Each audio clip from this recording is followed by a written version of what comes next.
ଆସିଥିବା 6 ଜଣ ବୀର ତ୍ରିଶିର ମହାକାୟ ମହୋଦର ମହାପାର୍ଶ୍ୱ ନରାନ୍ତକ ଦେବାନ୍ତକ ଯୁଦ୍ଧ କରି ଶ୍ରୀରାମଙ୍କ ସୈନ୍ୟ ହାତରେ ପ୍ରାଣ ହରାଇଛନ୍ତି।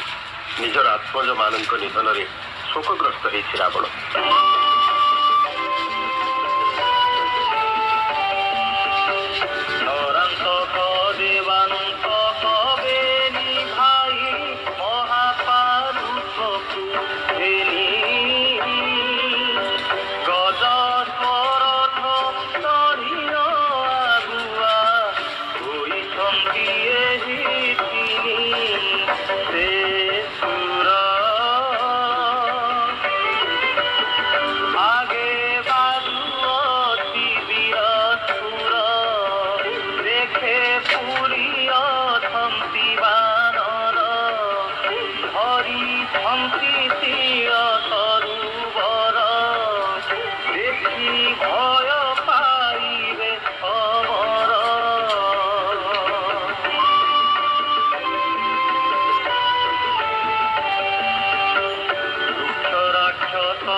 लोक मृत्यु देखिल धाइला महापारुष असुर अत चढ़िल से हनुकु गोड़ाते ऋषभ ताहागर से वीर गदा माइला ऋषभ पर गदा उछुरी धरिला कर ସେହି ଗଦାରେ କଲା ପ୍ରହାର ପ୍ରାଣ ଗଲା ଫାଟି ଦୈତ୍ୟ ଶିର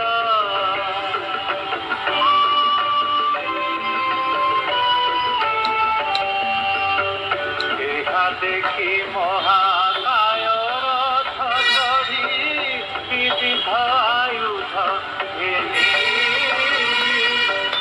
ନର ପ୍ରହାରନ୍ତେ ରାମଙ୍କ ଶରଣ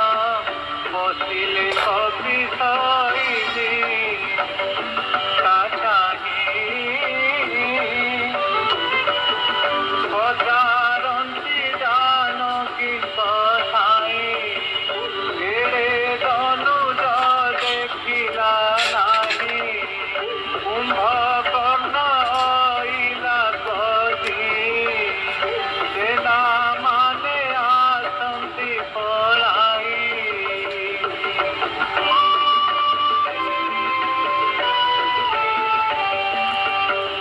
ବିଭୀଷଣ ବୋଲେ ଶୁଣିମା ଭୋଦେବ ରାବଣର ଏ ନନ୍ଦନ ବହୁତ ତପ କଲାରୁ ବର ଦେଇ ଅଛନ୍ତି କନ୍ଦ ଆସନ ହେ ବୀର ସାବଧାନ ହୋଇ ଯୁଦ୍ଧ କର ଜିଣି ପାରଇଏ କ୍ଷୟପୁର ମାରି ପକାଇବ ବନଚର ଶୁଣି ରାମ ହେଲେ ଅଗସର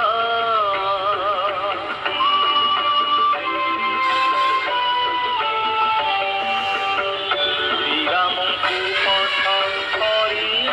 ଲକ୍ଷ୍ମଣ ଓଗାଳିଲେ ତାକୁ ଗାଇ ଅସୁର ହସିଣ ବୋଇଲା କୁମର ହଇଲୁ ମରିବା ପାଇଁ ରେ ବାଳ ମୃତ୍ୟୁ ଦେବତାର ମୁହିଁ ଖାର ମୋତେ ଡରନ୍ତି ଏ ଦିଗ ପାର ତୋତେ ମାରିଲେ ନାହିଁ କି ଫଳ ମଳା ଧନୁଷର ଧୋଇ ଥଳ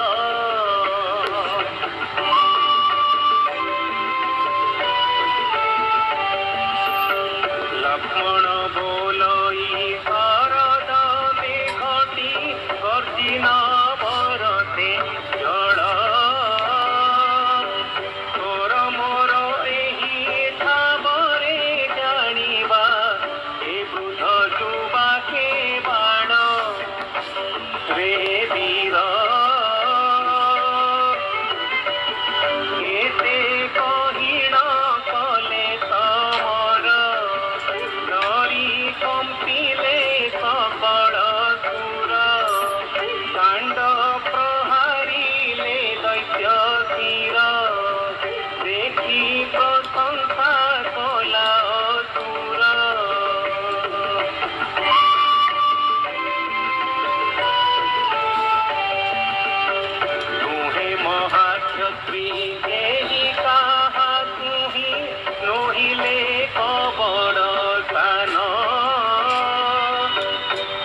ब्रह्म अस्त्रवादी अतिका